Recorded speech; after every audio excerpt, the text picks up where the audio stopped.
Assalamualaikum warahmatullahi wabarakatuh. Alhamdulillahi rabbil alamin. Wassalatu wassalamu ala asyrafil anbiya'i wal mursalin Sayyidina Muhammadin wa ala alihi wa sahbihi ajma'in. Amma ba'du.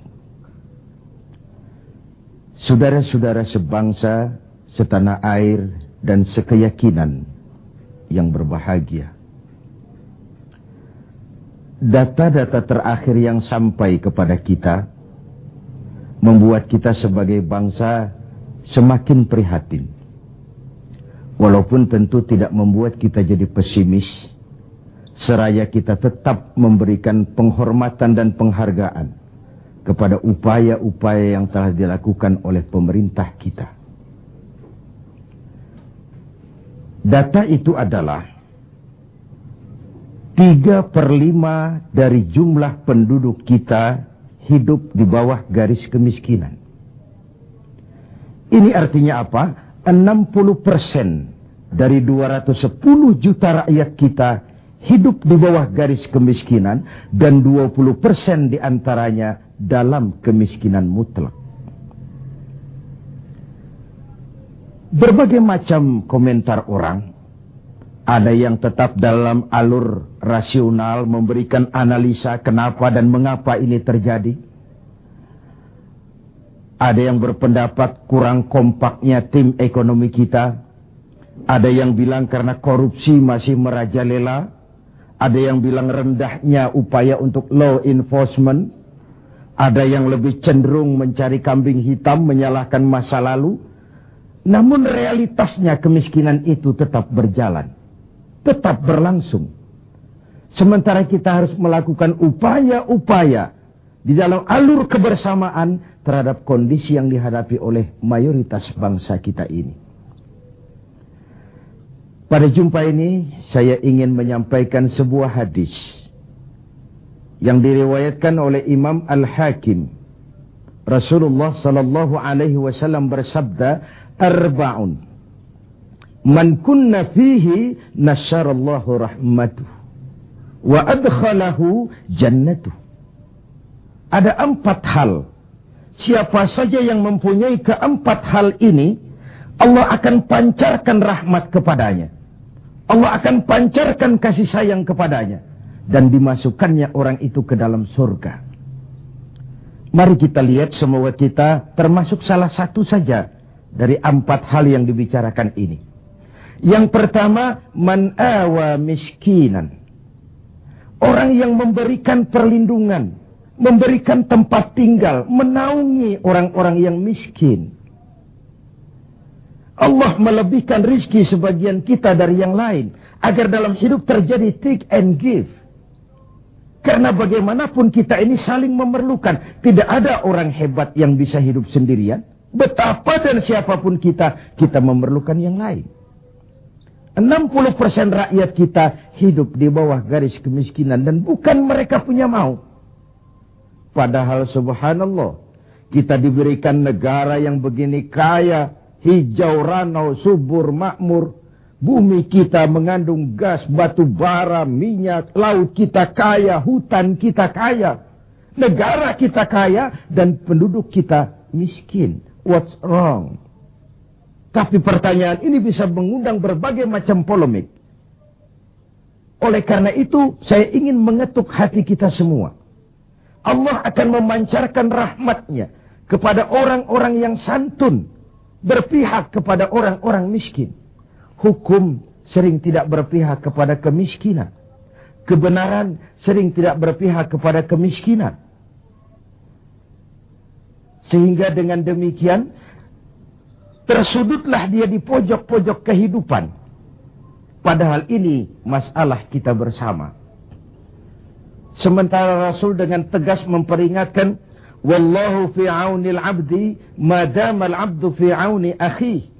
Allah akan selalu menolong seorang hamba selama hamba itu masih mau menolong saudaranya.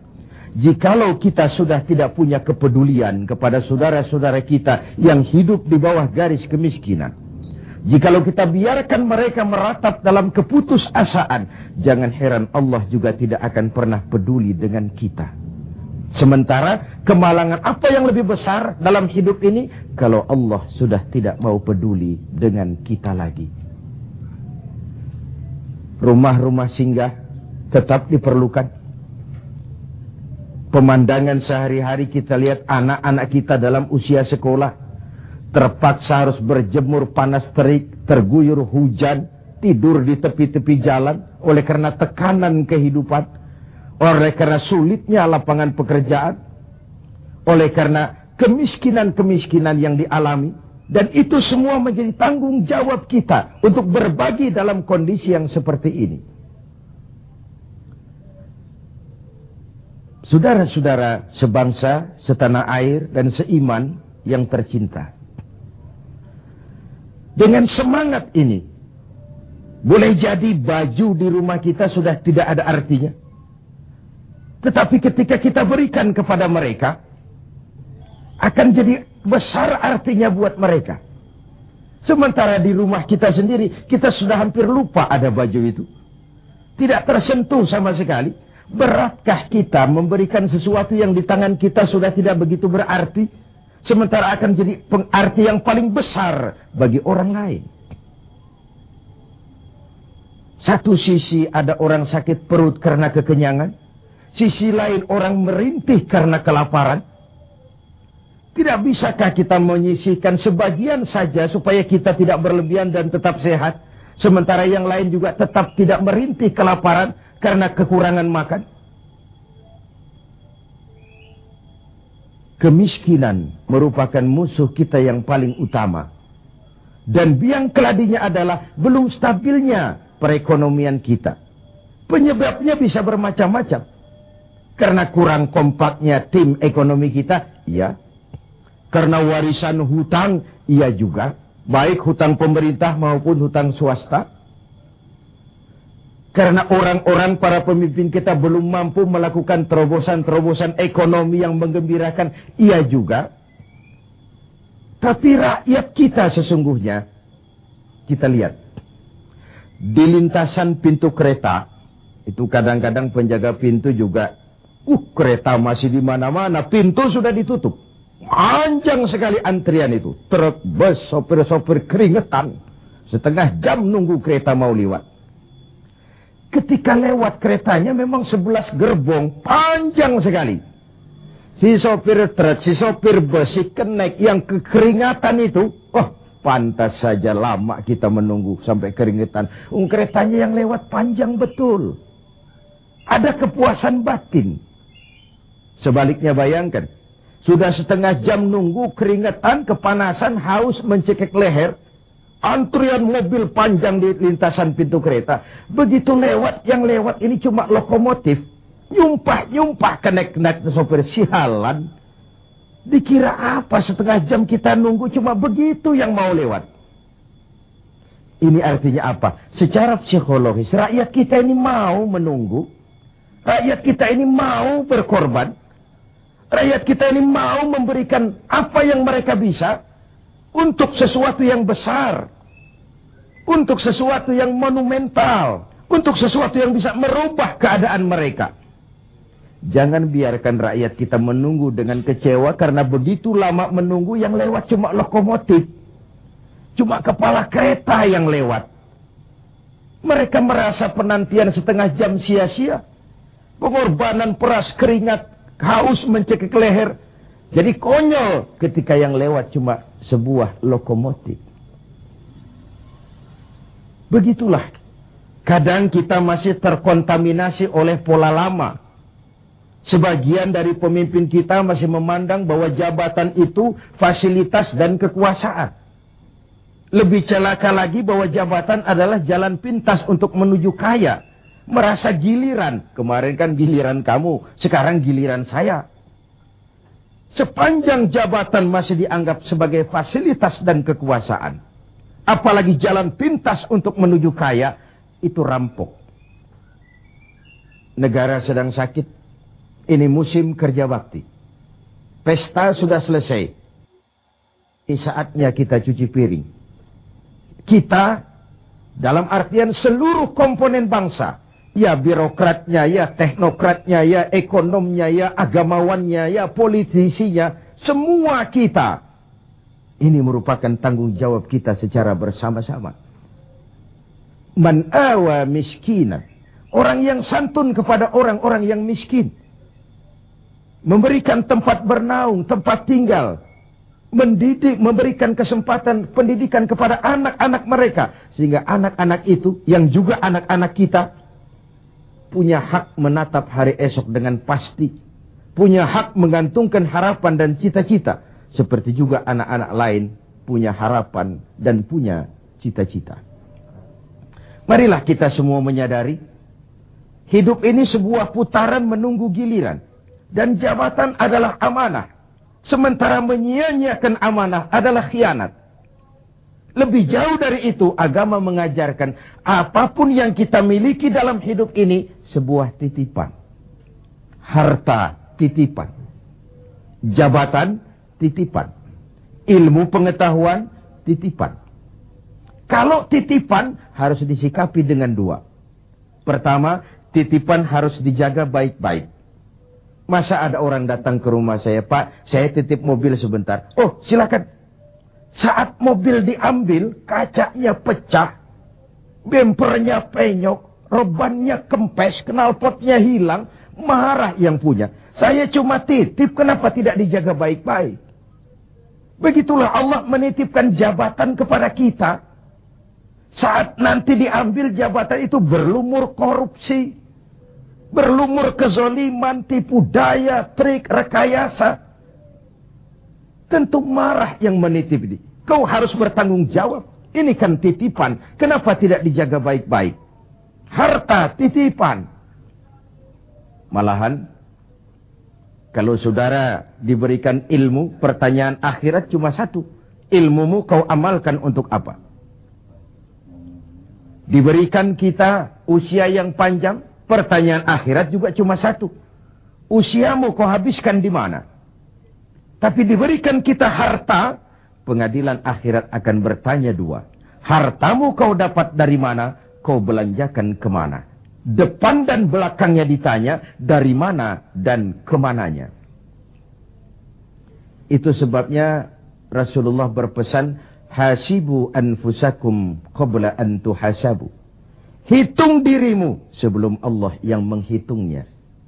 Dengan bahasa sekarang, kalau malam-malam ada baiknya kita putar film hidup kita ini. Sejak akil balik sampai sekarang, lihat adegan-adegan yang pernah kita lakukan. Oh, tanggal sekian, bulan tahun sekian, saya nyolong, saya korup. Tanggal sekian, bulan sekian, saya nempeleng orang tanpa alasan yang benar. Putar film itu. Apa target dari semuanya? Kalau ada adegan yang tidak pantas, sekarang ini kita masih bisa melakukan sensor. Taubat maksudnya, pemutihan.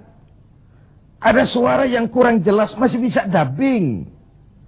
Ada alur cerita yang kurang utuh, masih bisa editing. Proses sensor, proses editing, proses dubbing masih dimungkinkan sekarang. Sekarang, di dunia ini. Kalau nanti di padang mahsyar Allah yang memutar film kehidupan kita, tidak akan ada waktu lagi untuk sensor, dubbing, editing. Yang ada tinggal pertanggungan jawab. Dan hari itu seperti sering kita baca dalam surah Yasin, al-yawma nakhtimu ala afwahihim wa tukallimuna aydihim wa tashhadu arjuluhum bima kanu yaksibun. Mulut mereka kami gembok, tangan mereka akan laporan, dan kaki mereka akan memberikan kesaksian terhadap apa saja yang telah mereka lakukan. Jabatan adalah titipan. Dia harus dijaga baik-baik. Yang kedua, kalau titipan tidak boleh membuat orang arogan, sombong. Dititipi, sekadar dititipi kok sombong. Apa alasannya? Orang titip mobil ke rumah saya, yang punya mobil pergi, saya petatang-peteteng, membangga-banggakan. Ini mobil hebat, ini mobil mutakhir, ini mobil canggih. Mobil orang titip.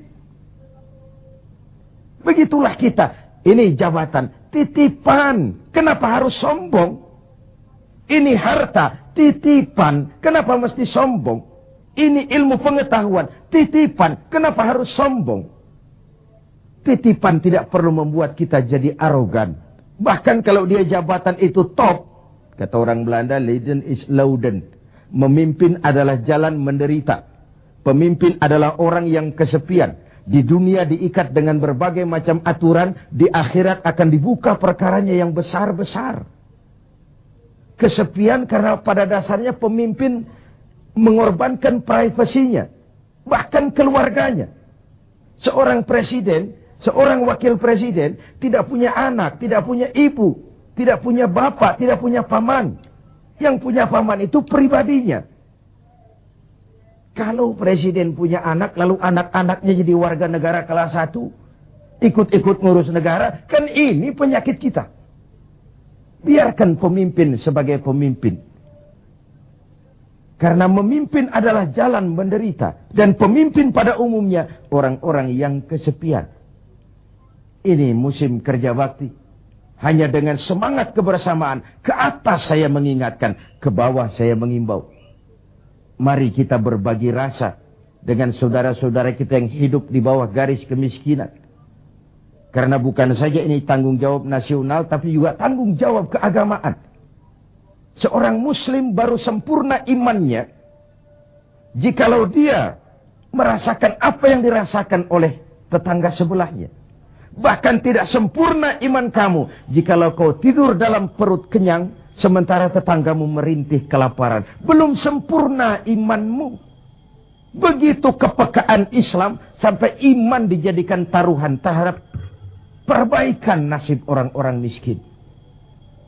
Bukan sekadar sebuah slogan. Bukan sekadar sebuah simbol. Tapi sebuah realita kehidupan beragama. Tangan di atas lebih baik daripada tangan di bawah. Orang mukmin yang kuat lebih disukai Allah ketimbang orang mukmin yang lemah. Lemah ekonominya, lemah pendidikannya, lemah jaringan sosialnya, lemah kebudayaannya. Orang mukmin yang kuat lebih disukai Allah daripada orang-orang mukmin yang lemah. So, kalau kita dalam posisi itu, sekaranglah waktunya untuk berbuat. Jangan biarkan saudara-saudara kita merintih kelaparan. Anak-anak dalam usia sekolah terpaksa keleleran di jalan. Atau terpaksa harus kerja di bawah usia. Memang kadang kita berhadapan dengan siklus lingkaran setan. Pendapatan rendah. Kenapa? Karena kemampuan rendah. Kemampuan rendah kenapa? Karena pendidikan rendah. Pendidikan rendah kenapa? Karena kurang gizi. Kurang gizi kenapa? Karena biaya hidup tinggi. Biaya hidup tinggi kenapa? Karena pendapatan rendah. Begitu berputar lingkaran setan ini. Tapi what can we do now? Apa yang bisa kita lakukan sekarang? Buat tetangga kita, buat masyarakat lingkungan kita, setidaknya man awa miskinan. Orang yang menolong orang-orang miskin. Memberikan tempat tinggal. Melindungi mereka. Akan dipancarkan rahmat Allah kepada mereka. Kasih sayang Allah akan berlimpah. Si miskin mungkin tidak akan bisa membalas. Tapi Allah akan memberikan balasan. Melalui jalan yang tidak pernah kita sangka. Ketimbang kita mencari kambing hitam. Oke lah, yang salah tetap salah. Tapi kan dengan argumen, bukan dengan sentimen. Untuk menegakkan kebenaran, bukan untuk menang-menangan. Zaklik, tidak personlik. Menyentuh dan bukan menyinggung. Biarkan hukum tetap tegak. Biarkan penataan ekonomi kita tetap profesional. Sementara kita yang oleh Allah diberikan sedikit kelebihan. Sedikit kemampuan. Mari kita berbagi untuk mengatasi persoalan bangsa yang memang berat ini. Ini yang pertama. Yang kedua, orang yang akan dapat pancaran rahmat dari Allah itu warahimad dha'ifa. Orang yang punya sifat belas kasih kepada mereka yang lemah. Keberpihakan kepada orang-orang yang tidak berdaya.